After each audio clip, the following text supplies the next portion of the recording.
अस्सलाम वालेकुम स्टूडेंट। आज का ये वीडियो मिर्ज़ा मोहम्मद रफ़ी शौदा की दूसरी गज़ल की तसरी के ऊपर है। इससे पहले की जो वीडियो है वो मिर्ज़ा मोहम्मद रफ़ी शौदा की पहली जो वीडियो है उस पर दी हुई है। तो जो मैं अपलोड किया हुआ है आप वहाँ से मैं देख सकते हैं चैनल पे जाके, या फिर डिस्क्रिप्शन बॉक्स में इसकी मैं लिंक दी हुई हूँ, उस लिंक के ज़रिए भी आप देख सकते हैं। आप मुझे फेसबुक पेज में ये सारी वीडियो, वहाँ पर ये फेसबुक में एक ग्रुप बना हुआ है उर्दू मीडियम पर, उस ग्रुप में भी ये वीडियो अपलोड की हुई है, वहाँ से भी आप देख सकते हैं। तो आज का जो ये वीडियो दूसरी गज़ल पर है, तो दूसरी गज़ल की जो पहली ये आपको गज़ल याद कर लेनी है, उसके बाद हर एक अशार की आपको तसरी याद करनी है। तो जो पहला अशार है वो खुदाए दस्त अहले करम देखते हैं, हम अपना ही दम और कदम देखते हैं। खुदा का माने आता है फ़कीर या फिर भिखारी। अहले अगर देखे तो मालिक होता है, साहब होता है ना। उसके बाद करम अगर देखते हैं तो अनायत या मेहरबानी होता है, और दोनों को अगर मिला के अगर हम देखते हैं अहले करम तो अमीर या साहब हशियत होता है, और दम और कदम को एक साथ अगर देखते हैं तो ज़िंदगी, हस्ती, वजूद या दम और कदम देखना, मिजाजी अपनी धुन में रहना, इस तरह के माने आता है। तो ये इन अशार की जो एक एक ये है वो इसकी माने है। तो उसके बाद आता है, अगर आप देखिए ये माने अगर अशार पढ़ रहे हैं या फिर अशार अगर नोट्स डाउन कर रहे हैं, तो अशार के नीचे उसकी जो मुश्किल अल्फाज है, उस मुश्किल अल्फाज की आप माने अगर लिख के रख लेते हैं तो समझने में आसानी होगी।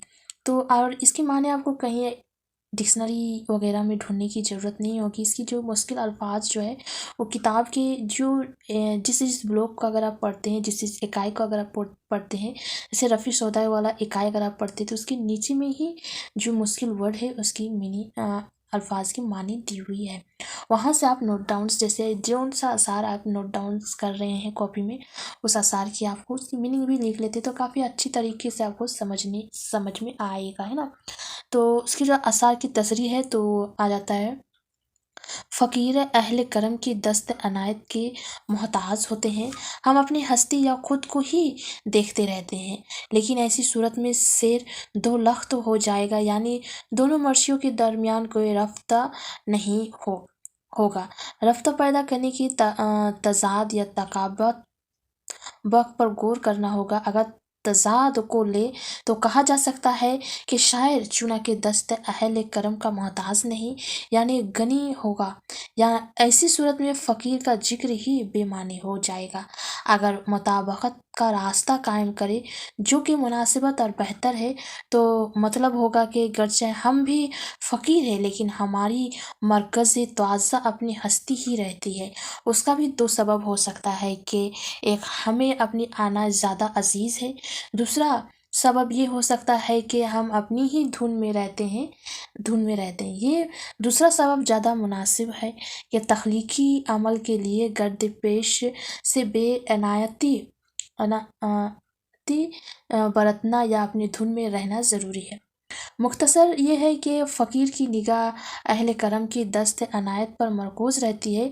गर्चे हम भी फ़कीर हैं लेकिन हम अपनी खलाकाना तबीयत के सबब अपनी ही धुन में रहते हैं, इसीलिए हमारी मरकज़ तवाज़ा दस्त अनायत नहीं। इससे उसी से मिलता जुलता एक शेर गालिब की है, बनाकर फ़कीरों का हम भी भेस गालिब, तमाशे अहले करम देखते हैं।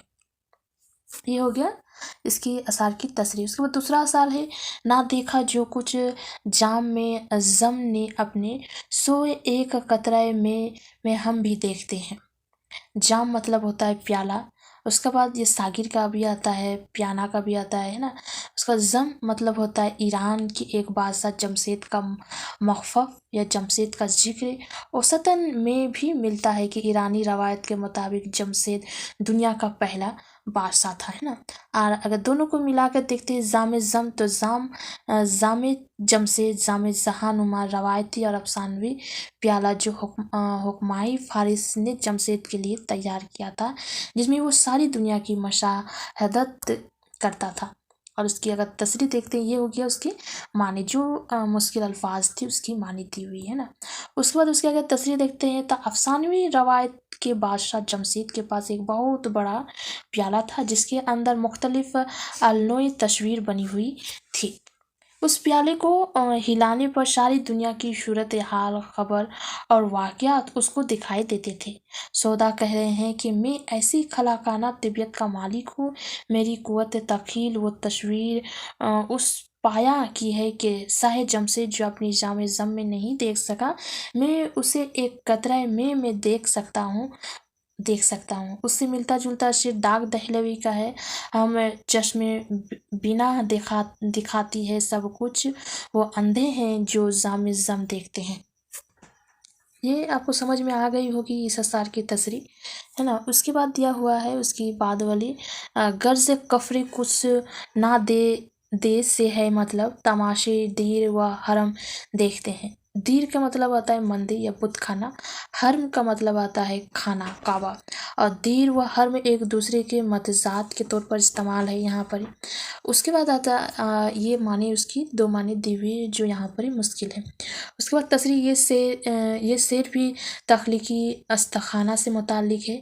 हमें ना तो कफ्र से मतलब है और ना दीन से, हम तो देर व हरम को महज तमाशा समझते हैं। हबाब हबाब लब जो है ए बाग़बां हम, चमन को तेरी कोई दम देखते हैं। हबाब मतलब पानी का बुलबुला, लब मतलब किनारा, जू मतलब नदी। और अगर दोनों तीनों को एक साथ देखते हैं, हबाब लब जू, तो नदी के किनारे बनने वाली पानी का बुलबुला या जो बहुत ही अर्जी होता है। दम देखना मतलब दम भर के देखना, महज चंद लम्हों के लिए देखना।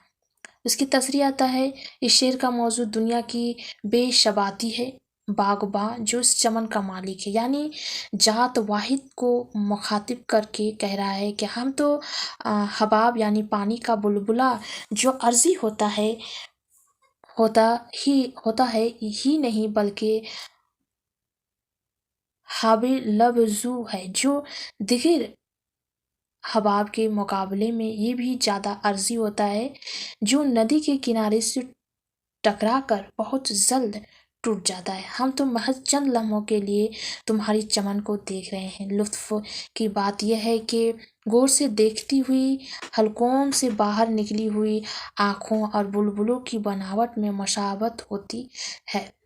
उसके बाद का अशार है, और ये इस गज़ल के आखिरी अशार है।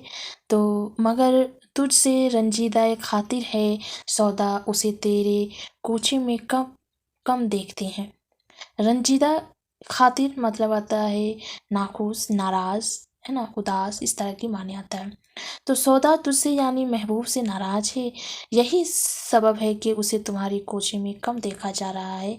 ये शेर भी सहल मुमतना की मिसाल है। सहल मुमतना मतलब ऐसे अशार जो बहुत ही सादगी, बहुत ही आसान सी लफ्ज़ों में सब पूरी अशार की माने बता दी गई हो। जैसे अगर आप अशार को पढ़ते हैं तो ये आपको एक लाइन में ही उसकी मीनिंग बता सकते हैं। जिस तरह यहाँ पे बताए, महबूब से नाराज़ है ना, महबूब से नाराज़ है इसीलिए वो उसकी कोचे में कम देखे जा रहे हैं। सहल मुमतना की मिसाल है। सहल मुमतना के माने में और भी वीडियो में बता चुकी हूँ। सहल मुमतना के माने वही होता है जो बहुत ही आसान लफ्ज़ों में बयान कर दी जाए।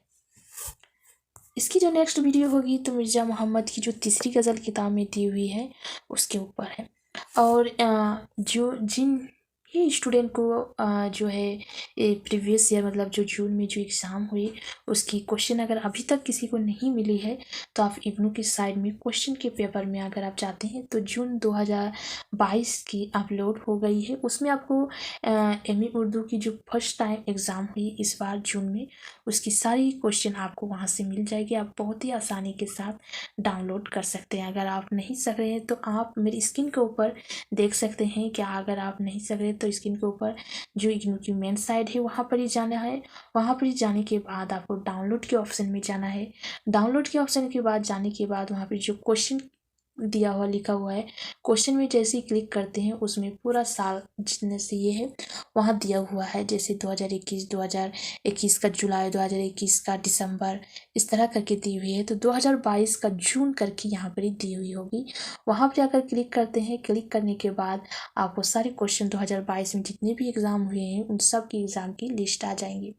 उसी तरह आप देखेंगे कि MAUD करके एक आएगा, जिसे MA उर्दू उसका कोड है। वहाँ पर ही आपको इन सब की MUD 001, MUD 02 और 3, 4 इन सब की क्वेश्चन आपको वहाँ से मिल जाएंगे। जैसे ही क्वेश्चन के एक एक करके क्लिक करते हैं वो आपको डाउनलोड का ऑप्शन देते जाएगा। आप वहाँ से उसको डाउनलोड कर सकते हैं, या फिर आप मुझे पर्सनल में मैसेज डाल सकते हैं। मैसेज डालने के लिए नीचे में एक ग्रुप दी हुई है, ग्रुप का लिंक दिया हुआ है। उस ग्रुप के लिंक में अगर आप ऐड हो जाते हैं उस ग्रुप के लिंक में अगर आप ऐड हो जाते हैं तो वहाँ से मेरा नंबर मिल सकता है। वहाँ अगर आप मुझे मैसेज डालते हैं तो मैं आपको सेंड करने की कोशिश करूँगी जल्द से जल्द। आज की वीडियो यहीं तक।